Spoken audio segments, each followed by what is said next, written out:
भूल कर भी ऐसे 3 तरह के मकानों में ना रहें, क्योंकि ऐसे मकान बर्बाद कर देते हैं। जय माता दी। आप सभी का आपके अपने चैनल एस्ट्रो फ्रेंड अंशु में स्वागत है।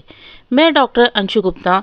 आज के इस वीडियो में हम जानेंगे घर खरीदते समय हमें कुछ बातों का विशेष तौर पर ध्यान रखना चाहिए, क्योंकि आपने देखा होगा कुछ लोग मकान खरीदने के बाद बहुत परेशान रहते हैं। घर में लगभग सभी बीमार रहते हैं, कैरियर ग्रोथ नहीं हो पाती है, यहाँ तक कि बर्बाद हो जाते हैं। तो आज के इस वीडियो में हम जानेंगे कि कौन से 3 तरह के ऐसे मकान हैं जिन्हें हमें बिल्कुल भी नहीं खरीदना चाहिए। इसलिए वीडियो को ध्यानपूर्वक पूरा देखें, और आपने अभी तक चैनल को सब्सक्राइब नहीं किया है तो सब्सक्राइब ज़रूर कर लें। बेल नोटिफिकेशन को ऑन करके ऑल पे क्लिक करें। जब भी आप मकान खरीदने जाते हैं तो कुछ बातों का विशेष तौर पर ध्यान रखना चाहिए।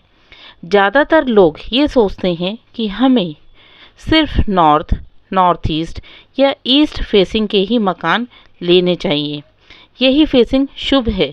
पर क्या आप जानते हैं, यदि आपकी जन्म कुंडली में ये डायरेक्शंस अशुभ हैं तो यही फेसिंग आपको बर्बाद भी कर सकती है।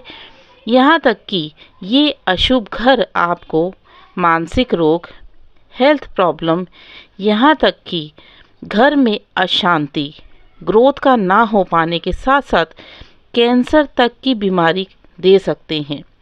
जब भी आप घर खरीदने जाते हैं तो सबसे पहले उस जगह पर खड़े होकर उस जगह की एनर्जी को फील करिए कि आपको वहाँ पॉजिटिव फील हो रहा है या नेगेटिव फील हो रहा है। जल्द से जल्द जब भी आपको लगे कि आपको यहाँ कोई नेगेटिव फील हो रहा है तो उस जगह से आपका जल्द से जल्द निकल जाने का मन करेगा। उस जगह पर आपका मन अशांत हो जाएगा। ऐसी जगहों को आपने बिल्कुल भी नहीं लेना चाहिए। और जब इस तरीके की जगहें होती हैं वो ज़्यादातर आपको मार्केट रेट से सस्ती मिल जाती है, जिस लालच में आकर आप उन्हें खरीद लेते हैं। कैसे होते हैं ये मकान?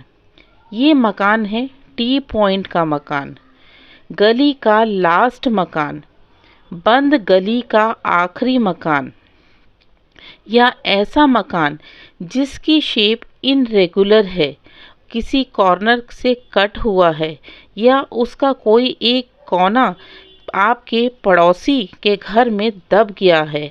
ऐसे घर आपके जीवन में समस्याएं उत्पन्न कर देते हैं। और आपने ऐसे भी घर देखे होंगे जो बहुत छोटे होते हैं पर उनकी वाइब्रेशन बहुत पॉजिटिव होती है। उन घरों में बहुत खुशहाली होती है।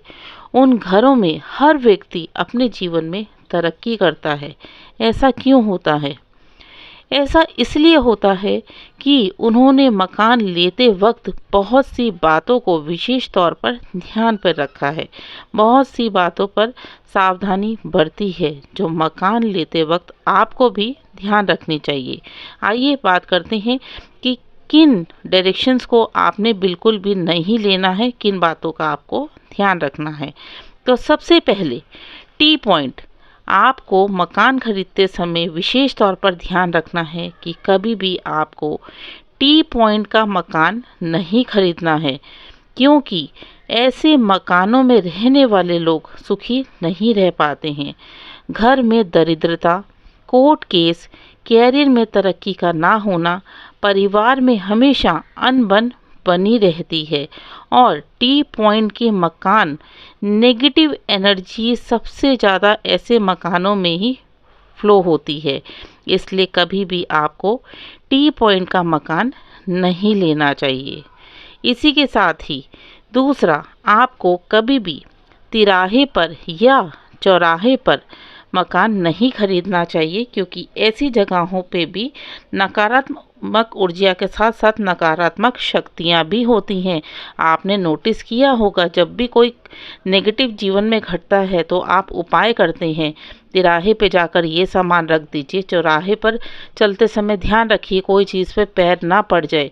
तो ऐसी जगहों पे नकारात्मक शक्तियाँ और नकारात्मक एनर्जी बहुत ज़्यादा फ्लो करती है, जिसके कारण तिराहे चौराहे दोराहों के मकान भी सक्सेसफुल नहीं रहते हैं। इसके साथ आपको तीसरा ध्यान रखना है कि कभी भी ऐसा मकान नहीं खरीदना चाहिए जिसका कोई कॉर्नर कट रहा है या फिर दब रहा है, आपकी कोई भी डायरेक्शन किसी दूसरे के घर में चली गई हो।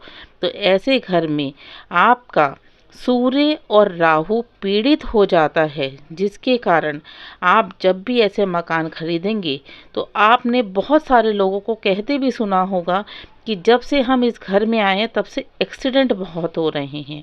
ये एक्सीडेंट में किसी के शरीर का कोई अंग कट गया है जब से घर में आए हैं। ऐसे मकान बहुत ही अशुभ होते हैं, इसलिए भूल कर भी मकान खरीदते समय ध्यान रखिए कि आपके मकान का कोई हिस्सा कटा हुआ नहीं होना चाहिए या आपके मकान का कोई भी हिस्सा किसी दूसरे के घर में नहीं आना चाहिए। जब भी आप मकान खरीदें वो प्लॉट स्क्वायर होना चाहिए।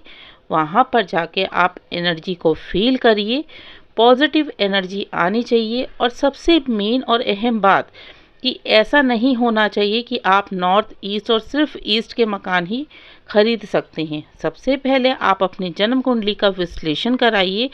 आपकी जन्म कुंडली आपको बताएगी कि आपको कौन सा फेसिंग का मकान फलेगा, कौन सी फेसिंग का मकान आपको खरीदना चाहिए। सभी फेसिंग्स बहुत अच्छी होती हैं, डिसाइड आपकी जन्म पत्री करती है। तो मित्रों, ये थी वो जानकारी कि घर खरीदने से पहले, मकान खरीदने से पहले आपको किन बातों का विशेष तौर पर ध्यान रखना है। जानकारी को अपने तक ही सीमित ना रख के ज्यादा से ज्यादा शेयर करें, वीडियो को लाइक जरूर करें और यदि आपका कोई प्रश्न है तो वीडियो के कमेंट बॉक्स में लिखकर पूछ सकते हैं। जय माता दी, आपका दिन शुभ हो।